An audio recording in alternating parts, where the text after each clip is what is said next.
Do you know how incredible a seed is? It has strength, determination, purpose, and life.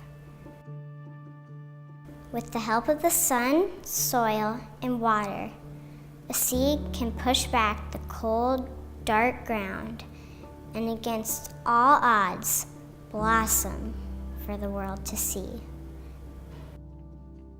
That's what a seed wants, I think. To thrive, to make a difference, to reach its fullest potential, to be seen, and for new life to be planted when it's gone.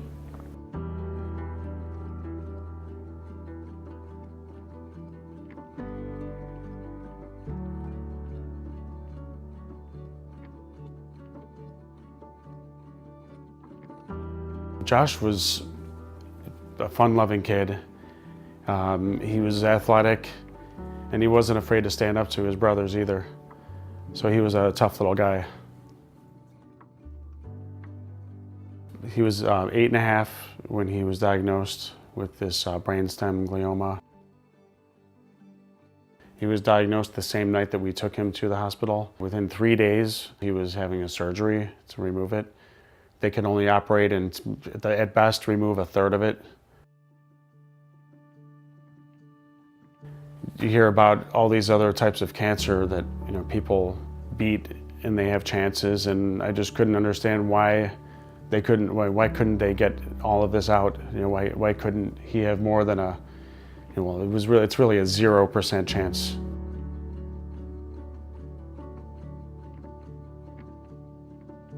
It's shocking to hear that is more common than we even think, that there's hardly any funding for it.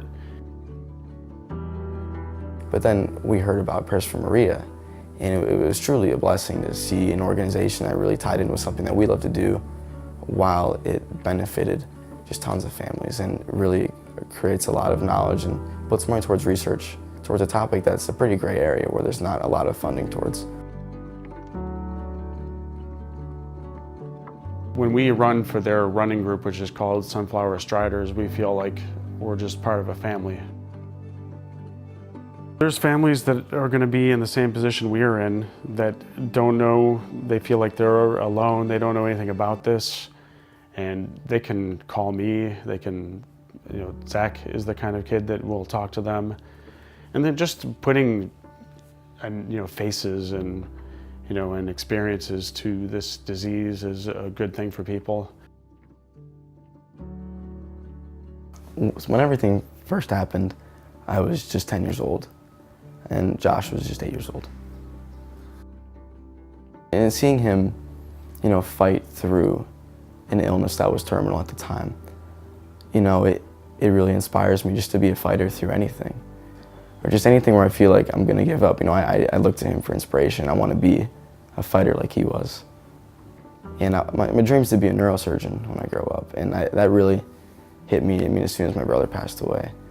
It's been on my heart ever since, and I want to be able to, tell families that I saved their son or I saved your brother, and just to be able to help people is truly my dream. So he's the youngest of 3. David is 19, Zach is 18, and Josh would be 17 right now. My son David graduated from Cuyahoga Falls High School last year, and he has decided, he just started taking classes to be an EMT and paramedic, and he wants to be a firefighter. They both have that spirit of wanting to help people. I think this is all, I would have to guess, inspired by Josh.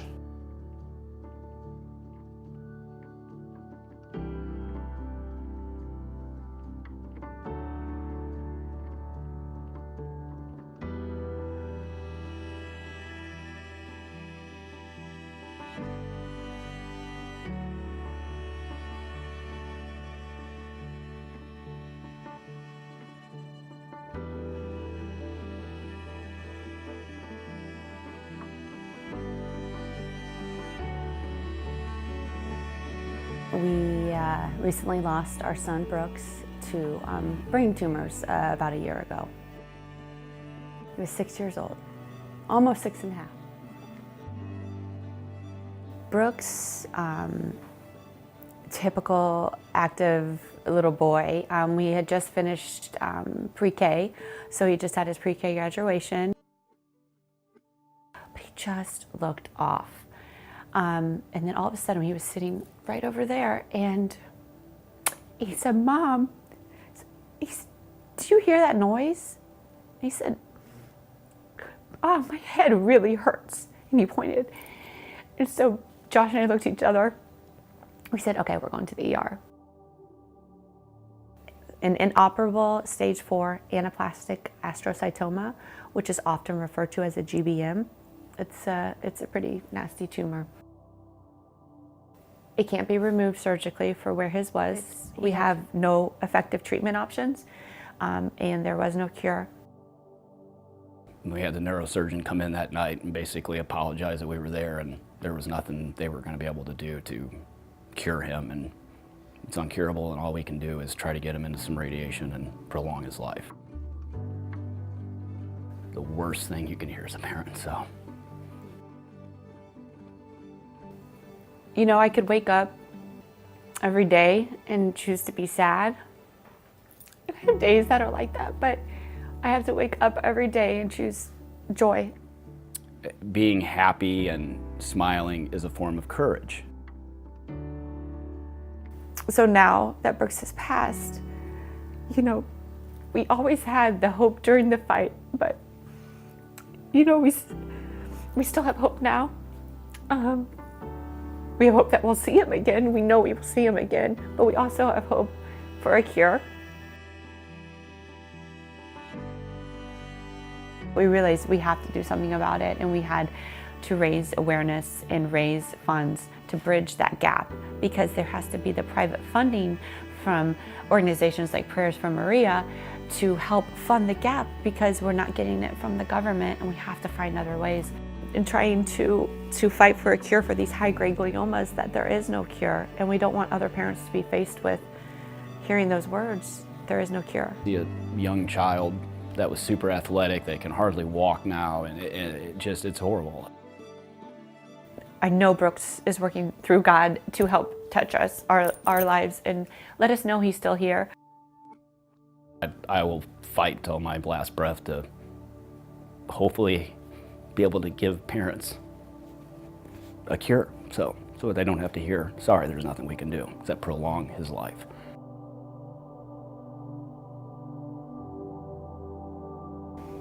I think we are a lot like seeds, strong, determined, full of purpose. We have the ability to make a difference, to thrive, to be nourished with the help of others. And as we grow, we provide more seeds for more life.